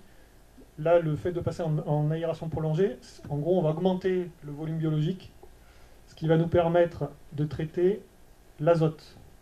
Donc on va à la fois l'azote présent dans l'eau qui est sous forme d'ammoniac, NH4, on va d'abord le nitrifier, donc on va le passer en nitrite et en nitrate. Et ces nitrates, on ne veut pas non plus qu'ils ressortent de nos stations comme ça. Donc on va dénitrifier, et donc on transforme les nitrates en azote gazeux, N2. Voilà. Donc tout ça, c'est des bactéries qui le font. Donc on a du coup des séquences d'aération et de non-aération, qui permettent aux bactéries, on a différentes populations bactériennes qui travaillent, et qui vont nous permettre de traiter cet azote. L'autre objectif, c'est l'abattement de la bactériologie. Donc là aussi, comme sur Virbrac, filtration tertiaire sur tamis et désinfection UV. Amélioration de la désodorisation. Actuellement, la station est désodorisée avec du charbon actif pour 7100 m3/h. Et là, on va augmenter la capacité de désodorisation. Et surtout, on va améliorer la captation et la distribution de la ventilation à l'intérieur de l'usine de traitement. Aménager le silo à bout et aménager le bassin tampon. Voilà, objectif là aussi, nouvel arrêté pour les 15-20 ans à venir, avec donc toujours une 30 000 équivalents habitants. Et donc, je vous ai mis la norme sur les Chiacoli également, 1000 unités pour 100 ml. Vous avez l'image des grandes tours, c'est ce qu'il peut y avoir comme tour de désodorisation par lavage chimique. Donc, fiabilisation du traitement biologique. Donc, ça va passer par l'ajout d'une zone de contact qui va permettre de supprimer certaines bactéries qui sont filamenteuses et qui nuisent à la décantation dans les clarificateurs. Passage en aération prolongée avec donc nitrification, dénitrification. Donc on aura 2 lignes de traitement avec la première ligne qui fera 10 000 équivalents habitants, 2000 m3 de bassin qui sont les 2000 m3 de bassin existants. On aura une réutilisation d'une part d'un des clarificateurs. Et puis on créera une deuxième file. Donc c'est la file que vous voyez en bleu. On aura un nouveau bassin qui sera donc voilà, c'est important. Et on aura un nouveau clarificateur qui fera 20 mètres de diamètre. Donc ça permettra, on aura l'ensemble des 2 fils qui fonctionnera donc l'été, et en hiver on réduira également le travail sur plus qu'une seule file. Amélioration de la désodorisation. Donc là l'objectif c'est on va essayer de capoter au mieux certains ouvrages pour capter vraiment les sources d'odeur au plus près. Ensuite, on va améliorer donc, le taux de renouvellement d'air dans la station, puisque dans une station, il y a de l'air qui rentre et on extrait l'air lissé. Et ensuite, ce qu'il faut, c'est que l'exploitant soit protégé quand il est dans l'usine. Donc là aussi, le code du travail impose que les salariés on a des seuils olfactifs à ne pas dépasser pour le bien-être des travailleurs. Donc on les respectera, bien évidemment. Et on augmentera l'extraction d'air et le traitement, donc on passera à 13 000 m3/h, on double quasiment la désodorisation. Et on traitera cette air par lavage chimique. Donc, lavage chimique, pourquoi? Parce que c'est une technologie qui permet de s'adapter aux variations. Comme on l'a vu, sur la plage, on a des variations de charge dans l'eau qui se répercutent en variations de charge d'odeur dans l'air. Donc, l'injection de réactifs va permettre en fait d'adapter le taux et le dosage aux effluents qui vont arriver. Donc vous avez là la représentation de 2 tours par exemple. Sur les premiers, on a une tour acide qui va permettre d'éliminer les composés plutôt azotés. Et sur la deuxième tour, on élimine les composés plutôt soufrés, comme le fameux H2S qui sent le fourré. Donc là, on injecte à la fois de la javel et de la soude. On parle d'oxydo basique.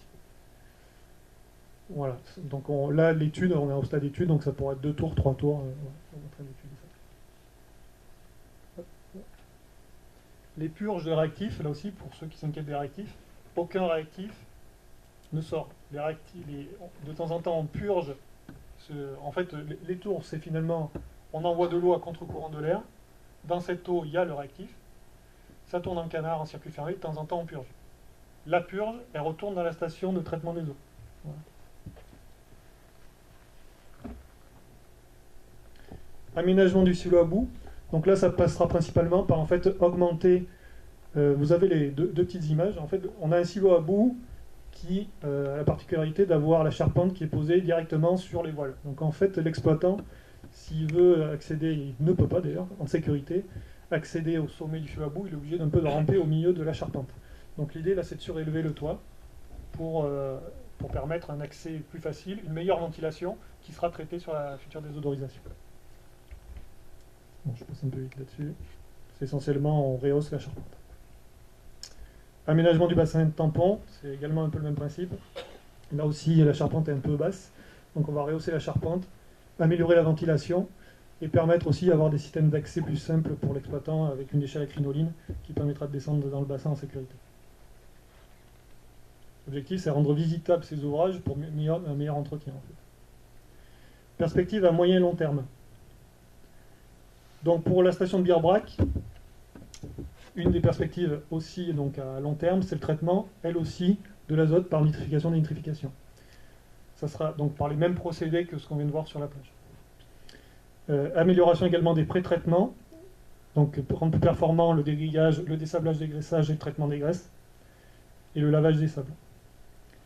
Et ensuite pour les deux stations, donc là, il y a plein de choses qui peuvent être étudiées, des sujets nouveaux, qui sont donc le traitement des fameux micropolluants, la récupération d'énergie, c'est aussi des choses qui sont, c'est du travail continu de la part de l'exploitant d'ailleurs, souvent, puisqu'en fait, les technologies, les équipements s'améliorent, les moteurs des pompes s'améliorent, donc on essaye de trouver chaque fois des moteurs plus performants, moins gourmands en électricité, hein, c'est toujours pareil, c'est bon pour tout le monde. Et un autre sujet sera par exemple les traitements qui font aussi partie micropolluants, c'est les microplastiques. On parle un peu, ça rejoint un peu les nanoparticules, c'est toujours un peu un ensemble de microcomposés. Alors petit focus sur les micropolluants. Les micropolluants, c'est 100 000 molécules chimiques répertoriées en Europe. Avec des métaux, des métalloïdes, donc apparentés aux métaux, des pesticides, des fongicides, des insecticides, des résidus médicamenteux, des hormones, des plastifiants, des microplastiques, des microfibres, des détergents. Voilà, c'est très varié. Donc on a une pollution qui est diffuse et très variable, en composition, en concentration. Les eaux usées, donc c'est la principale source de contaminants des eaux naturelles par des micropolluants, puisque beaucoup de choses arrivent dans nos eaux usées. Par contre, il n'y a pas de normes pour l'instant. On ne nous impose rien en termes de concentration. Donc le premier objectif, c'est bien évidemment ce qu'on a dit tout à l'heure, réduction à la source, c'est primordial. Donc il y a des normes qui sont mises en place auprès des industriels, par exemple, je ne sais pas si vous connaissez, mais il y avait le REACH qui a été mis en place pour contrôler un certain nombre de molécules et même en supprimer certaines chez les industriels déjà. Le RSDE, alors le RSDE, c'est important parce que c'est des choses que vous payez également sur votre facture d'eau. C'est donc des programmes qui ont été mis en place aussi par les agences de l'eau pour rechercher et réduire les rejets de substances dangereuses dans les eaux. Le RSDE, c'est ça, rejet de substances dangereuses dans les eaux. Donc il y a eu une première campagne qui était entre 2012 et 2015 avec 53 substances qui étaient concernées dans la liste. Et actuellement, il y a une deuxième campagne d'ailleurs qui est en train d'être menée. Donc toutes ces substances, on parle de substances qui sont de l'ordre du nanogramme ou du microgramme, donc c'est compliqué déjà de les mesurer. Donc à la fois les techniques de prélèvement, les techniques de mesure se sont affinées, et donc il faut aussi déterminer lesquelles on regarde, parce que dans les 100 000, vous voyez, là on en regarde 53. Donc on essaye de cibler les plus représentatives, les plus sensibles, les plus polluantes, voilà, et certaines qui peuvent décrire une famille aussi de polluants. On essaye d'améliorer les connaissances sur micropolluants et l'élimination en station. Donc ça a commencé par des études menées par l'IRSTEA, anciennement CEMAGREF, si certains connaissent. Donc il y a une étude de 2006 à 2009 qui s'appelait Projet Ampère. L'objectif c'était déjà de voir ces micropolluants, donc analyse des micropolluants prioritaires et émergents dans les rejets des eaux de surface. Déjà savoir qu'est-ce qui est rentré dans les stations, qu'est-ce qui en sortait. Parce que pour l'instant on ne savait pas. Tant qu'on ne mesure pas, on ne sait pas ce qui se passe. Ensuite, c'était un deuxième projet qui était de 2006 à 2012, le projet Armistique, qui était dans la continuité en fait du projet Ampère, pour voir l'amélioration de la réduction des micropolluants dans les stations. Donc cette fois-ci, qu'est-ce qu'on peut mettre comme procédé pour améliorer le traitement des micropolluants. Donc Ampère s'était concentré sur 127 substances, donc vous voyez un peu plus que le RSDE. Hein. Il mesurait en entrée en sortie de station et dans les boues. 41 substances prioritaires au sens de la directive cadre étaient analysées. 48 substances chimiques additionnelles, des métaux, des produits de dégradation, des détergents, des pesticides, des biphénols A, le fameux biphénol A qu'on a sur les tickets quand on achète quelque chose, et les factures. 38 substances émergentes, 33 produits pharmaceutiques et 3 hormones. Voilà. Et il s'était concentré sur 21 stations d'épuration. Donc ça a permis déjà d'améliorer les méthodes analytiques, parce qu'il faut arriver à les mesurer, toutes ces choses-là. On est quand même dans de l'eau usée, donc il faut arriver à bien cibler les produits qu'on veut mesurer. que ce soit reproductible et représentatif. Ça a permis de montrer quand même que l'élimination par les filières secondaires, donc la fameuse boue activée qu'on a sur nos stations, ça élimine quand même 50% des substances quantifiées, parce que dans toutes celles qu'on recherchait, les 127, elles n'étaient pas toutes présentes dans nos stations. Et parmi celles qu'on mesurait en entrée, il y en avait 50% qui étaient éliminées à plus de 70% par nos stations d'épuration. Donc ça peut être par biodégradation, comme certaines hormones, analgésiques, triclosans, par absorption sur les boues. Donc là, elles viennent se fixer dans notre boue, comme les HAP ou les métaux. Et par la plupart des substances, c'est deux mécanismes qui jouent le rôle. Pas forcément qu'un seul mécanisme. On a aussi vu que plusieurs substances avaient des rendements inférieurs à 30%. Donc certains pesticides polaires, le fameux glyphosate, le diuron, et certaines substances pharmaceutiques, le diclofénac par exemple, anti-inflammatoire. Élimination par des procédés tertiaires. Donc l'étude a permis de montrer qu'on pouvait obtenir des rendements, améliorer un peu les rendements avec des rendements inférieurs à 20% sur des procédés d'affinage de traitements complémentaires derrière la boue activée, comme par exemple avoir des grandes lagunes de finition, des filtres à sable, pour la majorité de substances. Et 20%, ça restait faible. Donc il y a d'autres études qui ont été menées sur des rendements supérieurs à 70% sur cette fois-ci des procédés avancés. Donc là, en complément de notre boue activée, c'est des procédés comme l'ozonation, la filtration sur chambre actif ou encore l'osmose inverse. Donc des procédés membranaires, l'osmose inverse. Donc ça me permettait d'avoir des abattements supérieurs à 70% pour les pesticides et les composés pharmaceutiques, par exemple. Malgré tout, même avec ça, il y a encore quelques substances qui subsistent à des concentrations d'environ 1 microgramme par litre. Et on n'a aucune amélioration avec les procédés donc, avancés sur les résidus de métaux qui pourraient sortir, hormis par osmose inverse. Donc le projet Armistique qui a suivi, eh bien, il a confirmé finalement que les traitements complémentaires qu'on pouvait avoir, c'était des traitements par ozonation, adsorption sur chambre actif ou oxydation avancée. Oxydation avancée qui seront de l'eau oxygénée couplée à de l'ozone par exemple. On a quand même donc les 2/3 des substances étudiées qui sont éliminées à plus de 70% avec l'ozone seul ou avec le charbon actif seul. On a un faible gain supplémentaire quand on passe avec de l'oxydation avancée, donc ozone plus oxygéné.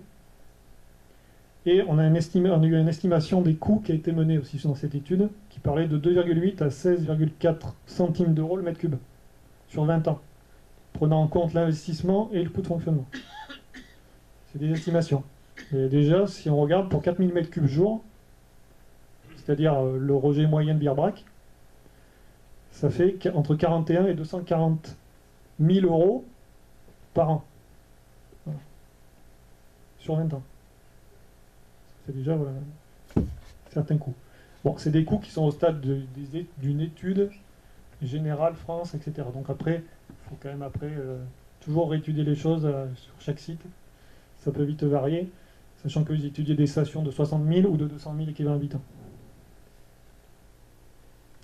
Voilà, vous avez, bon, c'est assez petit, mais voilà le tableau principal de l'étude. Je vais accélérer, pardon.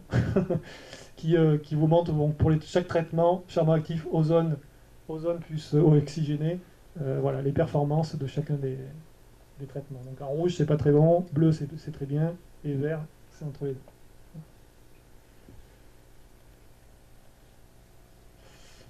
Juste pour vous visualiser, après je passe la parole. Donc réacteur d'ozonation, voilà à quoi ça peut ressembler. Donc vous avez un générateur d'ozone qui va transformer l'oxygène en ozone. Donc 3 oxygènes nous font 2 ozones. Ensuite on a un contacteur où on injecte donc cet ozone gazeux au sein de l'eau.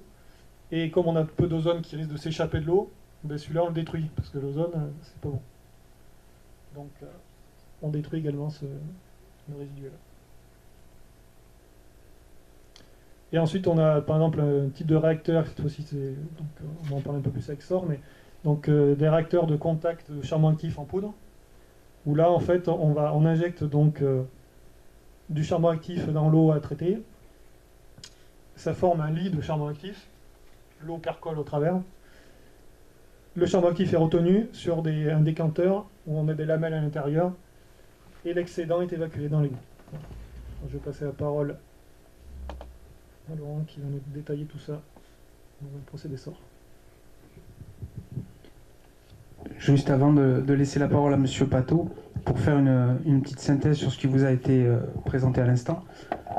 Donc vous voyez qu'on a quand même des idées et des programmes bien établis d'amélioration du traitement à court terme.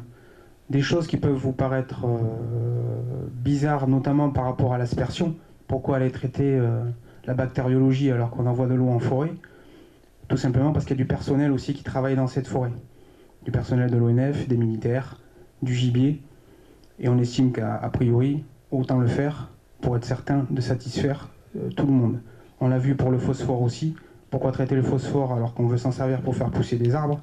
Là aussi, c'est pour limiter quelque part la pollution résiduelle qu'il peut y avoir. Rien ne dit qu'on va traiter le phosphore 12 mois sur 12. En période de végétation, on pourra très bien couper le système pour faire profiter aux arbres de ce phosphore. Mais on n'est pas encore là. Par contre, pour la station de la plage, l'idée elle est claire et nette, c'est d'améliorer de manière significative le rejet. On ne nous l'impose pas, ça nous paraît logique, on se baigne à côté, de traiter les bactéries. L'azote et le phosphore, personne ne le demande pour rejeter en mer, mais on estime qu'il est nécessaire de le faire pour la qualité des eaux littorales. Je laisse la parole à Monsieur Pateau, qui va vous détailler le traitement des micropolluants à base de charbon actif, qui est une piste parmi d'autres, mais une piste qui lui donne plutôt satisfaction sur les essais qui ont été menés, notamment M. Capot en Suisse.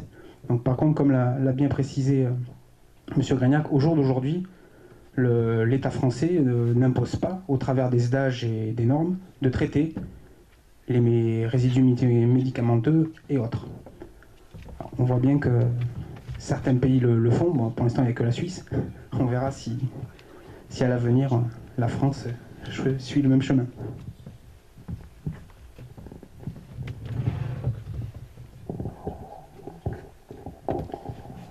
Donc on va préciser un petit peu la partie des micropolluants.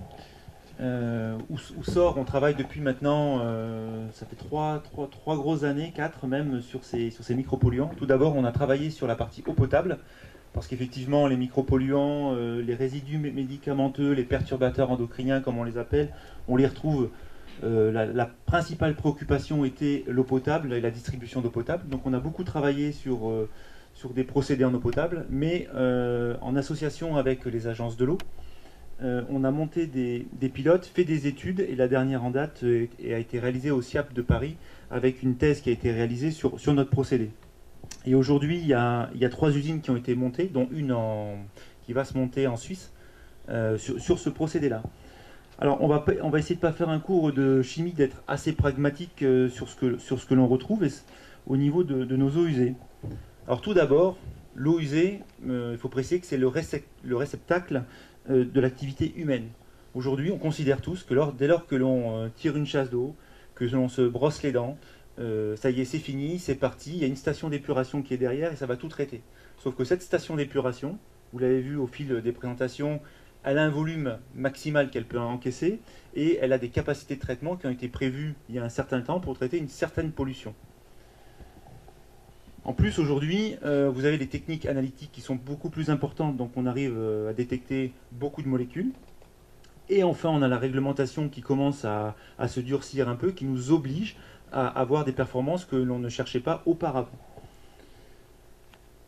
Ne pas oublier également qu'en assainissement, on collecte un volume d'eau et que ce volume d'eau quasiment équivalent doit ressortir, on doit le rejeter, quoi qu'il arrive. On pourra demander, effectivement, on ne veut pas de boue, on ne veut pas d'eau. Non, ça, ce n'est pas possible. Il y a forcément des boues via une station d'épuration, parce qu'il y a de la biologie, donc il y a des bactéries. Donc à un moment, il faut pouvoir les extraire.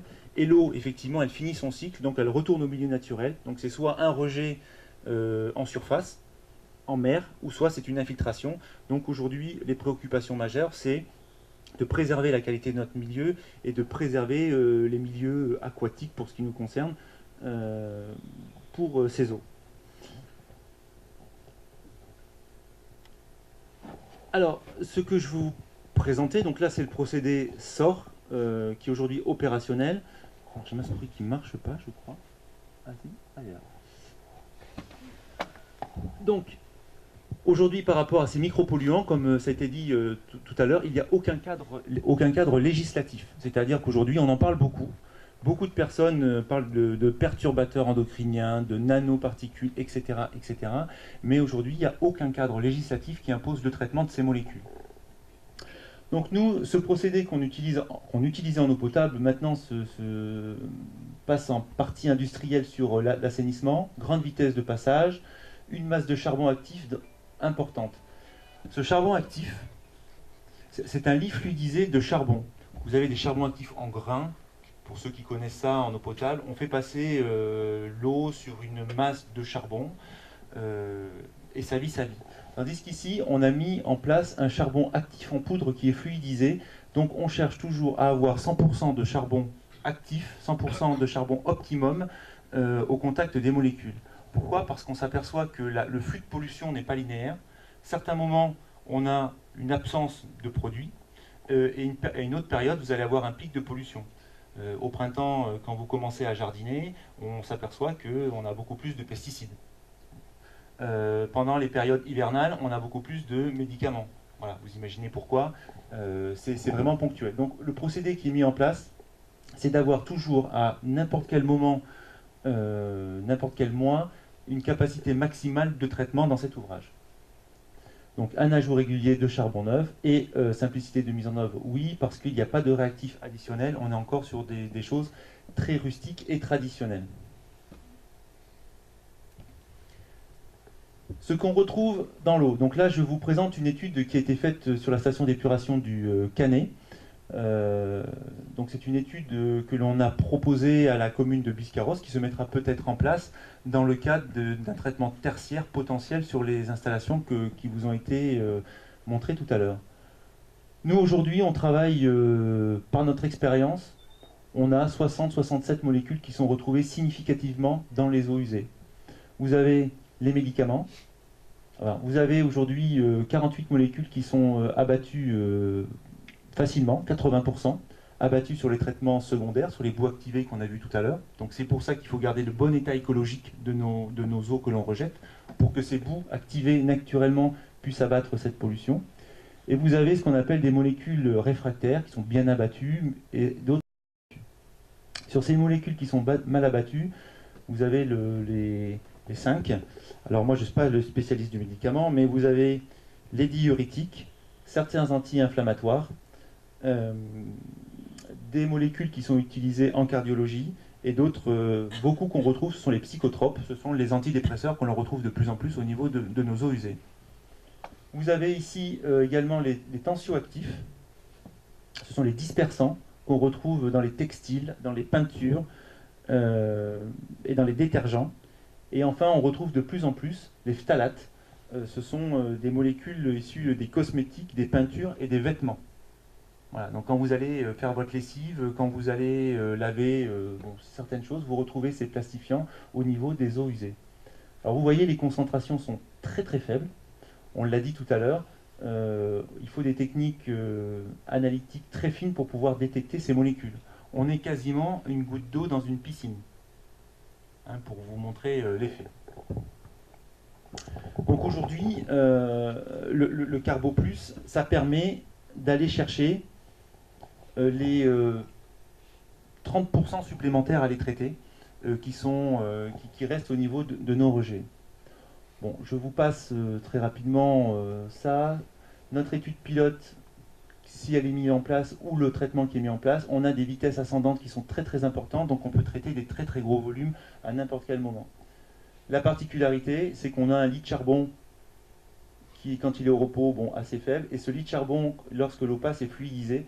Donc on a un temps de contact qui est très long, ce qui permet à nos molécules les plus récalcitrantes d'être piégées sur ce lit de charbon.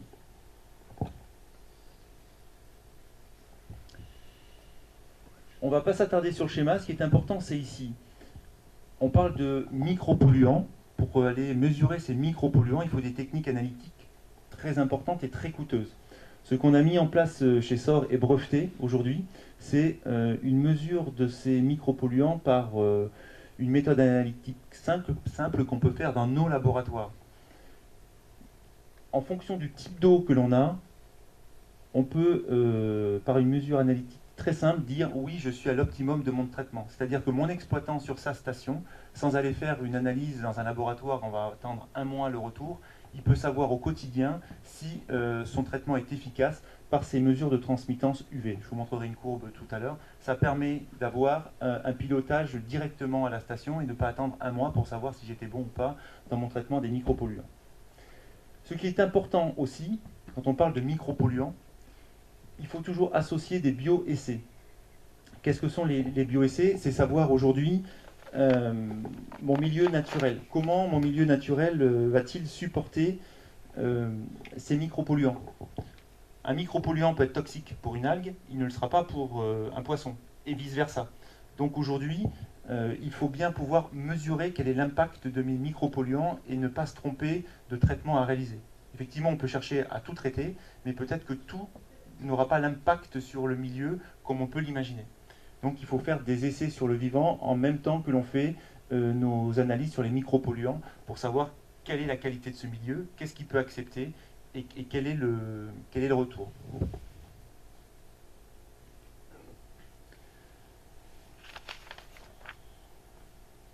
Donc sur nos études qui ont été faites, on voit que sur les 67 molécules que l'on retrouve, que l'on cherche, il y en a environ 37 qui sont toujours significatives, qui sont toujours présentes.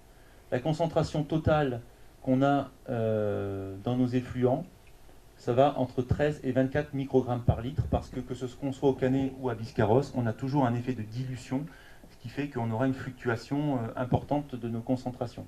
Ce qui veut dire que notre installation doit être capable à tout moment de traiter soit 24 microgrammes, soit 13 microgrammes. Le flux, c'est ce qu'on a dans la journée, qu'on peut avoir sur la station, c'est 11 grammes par jour. 11 grammes par jour sur une station d'épuration, vous comparez ça à un sucre, qui fait 5 grammes. Donc vous voyez, on parle quand même de micropolluants avec beaucoup d'impact, beaucoup de littérature sur le sujet, mais on est quand même sur des 11 grammes par jour, on est sur 2 morceaux de sucre là.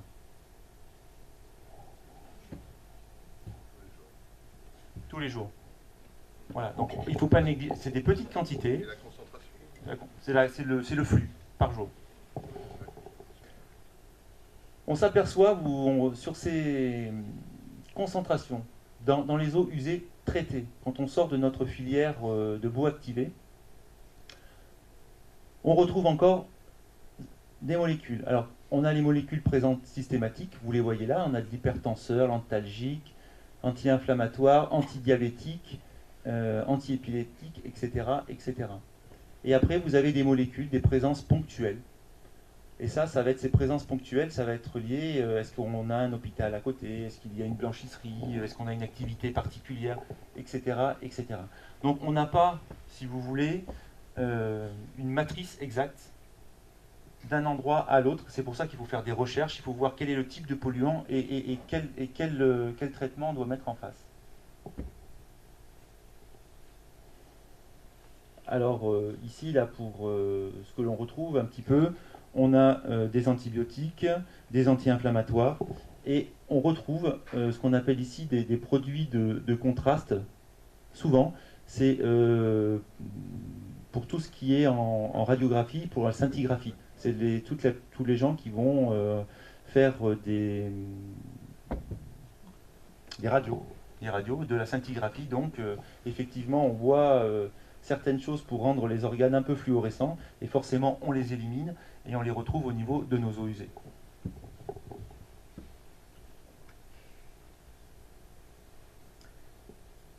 Juste ce petit zoom sur ce 5,7 microgrammes par litre. Tout à l'heure, on a vu que dans les eaux usées, il y avait 13 à 24 microgrammes par litre. Et vous voyez que pour une seule molécule, par exemple celui-ci, on retrouve 5,7. Ça représente 50% du total des micropolluants qu'on retrouvait sur cette analyse. Et lui, c'est un hypertenseur.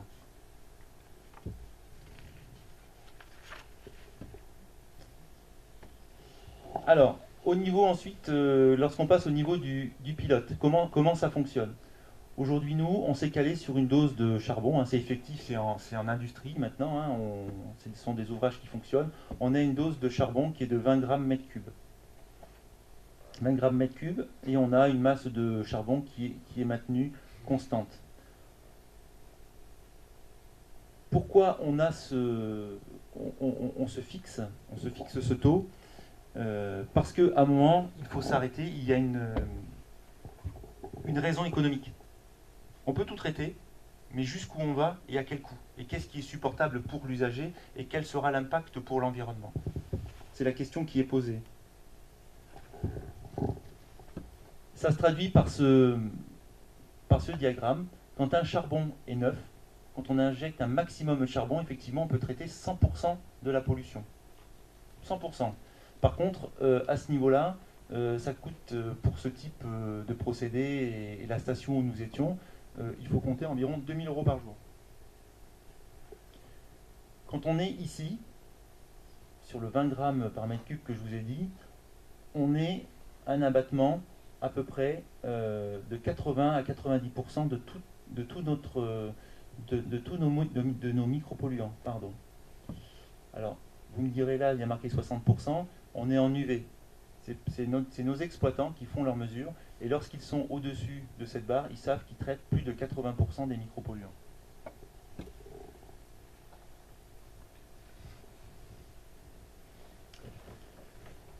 L'abattement de ces micropolluants, c'est cette courbe. Donc là, on voit bien l'abattement qui va de 0 à 1.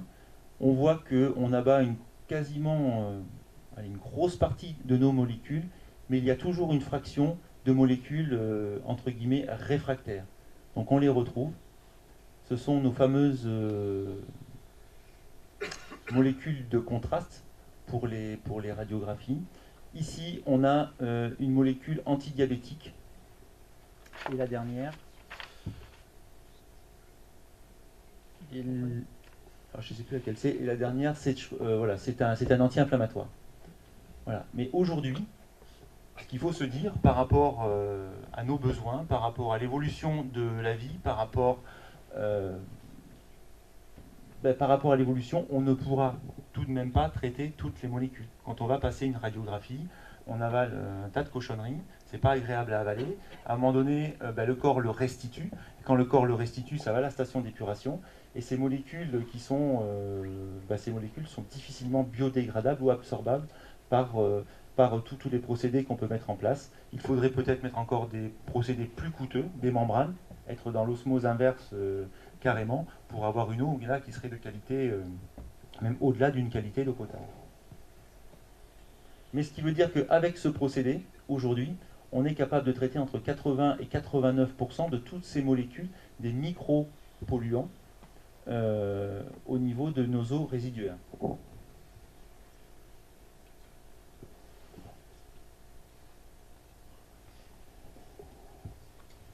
Et là, on a fait un zoom sur les quelques molécules qui restaient à traiter quand on sortait du Carbo Plus.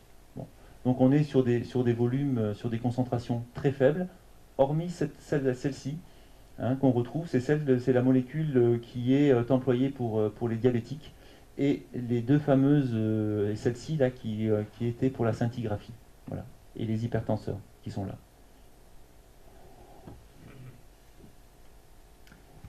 Tout ça, il faut quand même relativiser. Si on fait un zoom sur on a voulu faire un zoom sur cette fameuse molécule qui restait ici, présente, il faut dire que même s'il reste un taux important, elle aura été abattue à hauteur de 99% sur le premier étage de traitement, dans ma boue activée qu'on a vue tout à l'heure. Donc il restera 8% des 11 grammes, c'est à peu près 0,8 grammes. Et ensuite, sur le Carbo Plus, on abat encore 35% supplémentaires sur la filière. Donc au final, il en reste peu, mais il en reste de façon significative. Mais on en a quand même abattu pratiquement 100% avec les deux procédés. Le dernier point assez rapide, c'est l'impact sur le milieu. Donc aujourd'hui, il faut bien sûr, on parle de micropolluants, mais il faut parler du milieu. Donc ça, je passe très vite cette diapo. Il faut savoir que on a une contribution au niveau de nos rejets en fonction de l'hiver et en fonction de l'étiage. Effectivement, la part d'eau usée apportée au milieu naturel dépend forcément des entrées d'eau parasites que l'on aura ou pas dans nos réseaux, et dépend encore plus ici à Biscarrosse avec la saison estivale et l'afflux de touristes.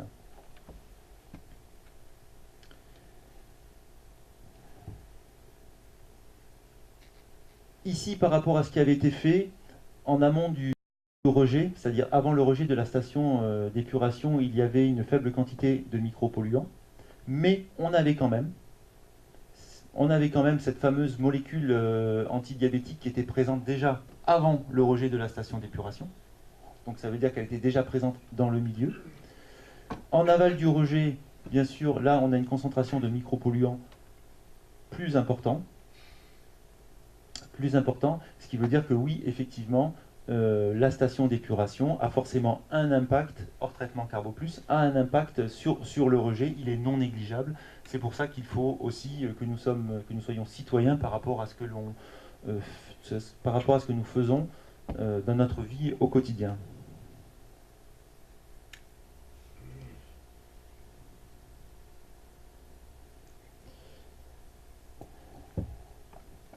Le pilote que l'on a fait, et aujourd'hui au niveau industriel, on peut confirmer, nous engageons sur le fait qu'en aval du Carbo Plus que l'on met en place, on a des micropolluants qui sont inférieurs à 2 grammes par jour.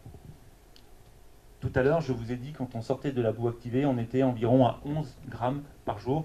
Et donc aujourd'hui, en prenant le principe que l'on abat entre 80 et 89% de micropolluants, avec les doses à laquelle nous travaillons, on garantit aujourd'hui un taux de micropolluants inférieur à 2 grammes par jour.